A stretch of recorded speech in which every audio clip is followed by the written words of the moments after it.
राज्यामध्ये 30 एप्रिलपर्यंत सगळ्या गाड्यांना हाय सिक्युरिटी नंबर प्लेट बसवण्याचे सरकारचे धोरण आहे। मात्र सर्वाधिक दुचाकी आणि गाड्या असणाऱ्या पुणे शहरामध्ये नंबर प्लेट बसवणारे सेंटर बंद झाल्यानं अडचणी निर्माण झालेल्या आहेत। रोजमार्ट कंपनीनं शहरामध्ये नंबर प्लेटसाठी डीलर त्यांना नेमण्यात आलेलं होतं, परंतु 2 डीलरचं पेमेंट न झाल्यानं 8 मार्च पासून सेंटरवरून सुविधा बंद करण्यात आलेली आहे आणि याचाच आढावा घेतलेला आहे आमचे प्रतिनिधी बालाजी पोद्दार यांनी।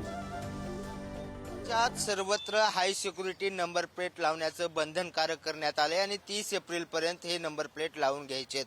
मात्र सर्वाधिक दुचाकीचं शहर असलेल्या पुणे शहरात 25 लाख दुचाकी आहेत आणि या ज्या कंपन्या नंबर प्लेट लावून देत आहेत त्यांचे सेंटर मात्र बंद पडत आहेत। त्यामुळे पुणेकरांना याचा मनस्ताप सहन करावा लागतोय। रोजमर्टा नावाची जी कंपनी आहे त्या कंपनीने हे कॉन्ट्रॅक्ट जे आहे ते या आरोन एंटरप्राइजेस नावाच्या कंपनीला दिलेलं होतं आणि त्यांनी सांगितले की आमच्याकडे पैसे येत नाहीयेत, कंपनीकडून बिल होत नाहीये, त्यामुळे हे सेंटर आम्ही बंद केलेलं आहे। अशाच प्रकारे शहरात 2 ठिकाणी जे सेंटर होते ते बंद केलेले आहेत।